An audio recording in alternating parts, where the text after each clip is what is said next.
दोस्तों आगे की डिबेट में आप गोदी एंकर रूबिका लियाकत की सुपर धुलाई देखेंगे। साथ में बीजेपी के दरबारियों की भी चप्पल तोड़ कुटाई देखेंगे। पनौती शब्द पर अभी तक डिबेट खत्म नहीं हुई है। गोदी मीडिया पनौती पर बड़ा नाराज है और बड़े गुस्से से विपक्ष पर हल्ला बोल रहा है। लेकिन आज समाजवादी प्रवक्ता मनोज काका ने रूबिका लियाकत को बड़े गहरे शब्दों के घाव दिए हैं। आखिर में बीजेपी प्रवक्ता शहजाद पूनावाला को मनोज काका ने बुरी तरह जलील किया है। डिबेट का वो हिस्सा देखना मत भूलिएगा। चलिए आपको आगे की डिबेट दिखाते हैं।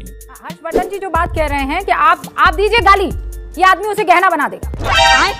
कहिए पनौती, ये उन सबके लिए पनौती बनकर निकल आएगा जिनके राजनीतिक कद को, पृष्ठभूमि को, जमीन को खोद दिया है।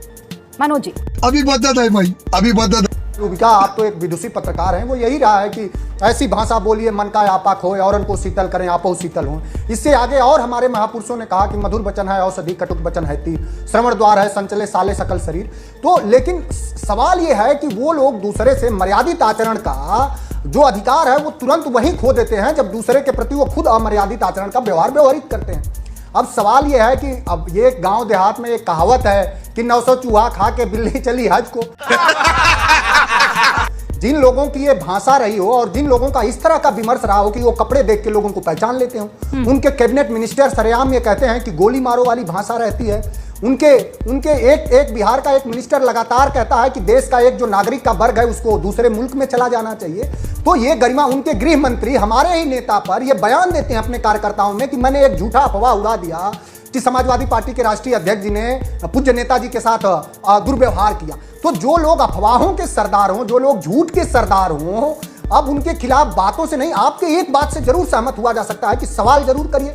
अब कुछ इसमें साथी बैठे हैं जो नितांत सम्मति हैं, जो दलितों से, पिछड़ों से, समता से हमेशा घिरा करते हैं। वो साथी भी कितना अच्छी टीवी पाते ही बात करते हैं। कम से कम यहाँ तो डर की पिछड़ों की बात जो साथी कर रहे हैं उनसे जानना चाहूंगा कि उत्तर प्रदेश में 69,000 शिक्षक भर्ती में 22,000 दलितों पिछड़ों के साथ क्या हुआ? आपने कहा जी, उस पर तो मैं आपको इत्मीनान से बता दूंगी, आप बैठकर इस पर डिबेट कर लीजिएगा। मनोज भाई, आप जानते हैं आज मेरा डिबेट का जो मुद्दा है वो यही है कि शब्दों की मर्यादा को क्यों भूला जा रहा है। आपने बड़ी लंबी चौड़ी बात कही और फहरिस्त भी आपने सामने रख दी है, लेकिन क्या ये शोभा देता है कि देश के प्रधानमंत्री की इस तरीके से खिल्ली उड़ाए जाए और एक मौका नहीं बार ये काम किया जाता है? आप बस मीठी बात मत करिए। आप हमको बताइए ना कि शिक्षा में, सरकार में, संस्थानों में दलितों पिछड़ों की इस 10 सालों में भागीदारी निरंतर कम क्यों होती गई? क्योंकि भारतीय जनता पार्टी और आरएसएस का जो सामंती व्यवहार। अरे पर ये तो मुद्दा हुआ ना, मुद्दे पर बात कीजिए, आनंद आएगा। लेकिन जब आप पनौती और नरेंद्र मोदी स्टेडियम में ना करके आप यहाँ स्टेडियम में करते तो मैच जीत जाते। अरे ये इन सब की क्या जरूरत है भाई मनोज जी, क्या जरूरत है? तो जो शब्द बेहतर लगे,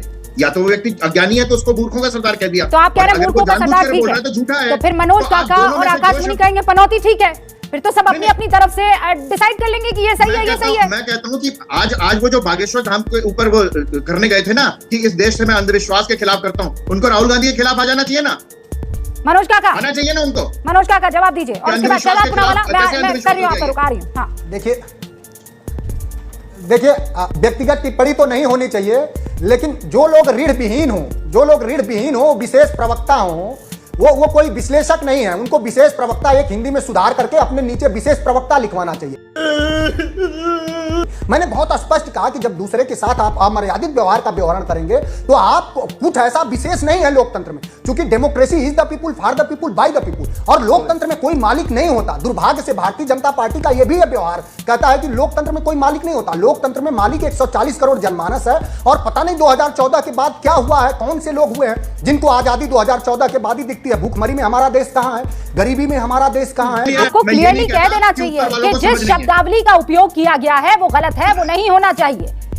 वो चाहे कमलनाथ जी की तरफ से हो, चाहे वो राहुल गांधी की तरफ से पीएम मोदी के लिए हो, या कमलनाथ जी की तरफ से आपके नेता के लिए हो। अगर इस तरीके ये क्या बताता है कि हम बेस्ट हैं? देखिए हमारे आगे सब जो है वो बेकार है, उनको हम कुछ भी कहने का हक रखते हैं, चाहे वो अखिलेश हो। कौन अखिलेश? वखिलेश भूल गए आप? अभी तो ताजा जख्म है भाई। लेकिन भारतीय जनता पार्टी तो भाषा में भले, व्यवहार में सोचिए ना, एक दलित पिछड़े वर्ग का व्यक्ति मुख्यमंत्री बन गया, उसका घर क्यों धुलवाया गया? पीएम पनौती, पीएम की पोस्ट की पनौती है, यदि मैं उस पर ना बैठूं, ये सामंती सोच है। इसका मतलब प्राइम मिनिस्टर पनौती मोदी। आप सच बताइए मनोज जी, आप बहुत पढ़े लिखे, देखिए बहुत सभ्य किस्म के इंसान हैं, क्या ये सच में ठीक था राहुल गांधी की तरफ से इन शब्दों का इस्तेमाल करना? देखिए, जितना सहजता से आपने सवाल किया उतना सहज ही इसका उत्तर है, और उसके पूर्व में भी मैं आपसे स्पष्ट करा है। समाजवादियों का मानना है कि राजनीति में भाषा नहीं बल्कि व्यवहार की भी बहुत सूचिता होनी चाहिए, लेकिन भारतीय जनता पार्टी उसके कहीं भी किसी भी स्तर पर वो आदर्श का पैमाना नहीं हो सकती। इस देश में आदर्श का पैमाना जो भाषा का था वो डॉक्टर लोहिया थे, लेकिन ये भारतीय जनता पार्टी के लोग जो निरा लंपट हैं और वो व्यवहार भी इस देश में दलितों भाषा की बात करते करते आप भी तो उसी भाषा पर उतर आए ना, क्या जरूरत थी उस शब्दावली के इस्तेमाल की? अबू आजमी और आजम खान कौन है भाई?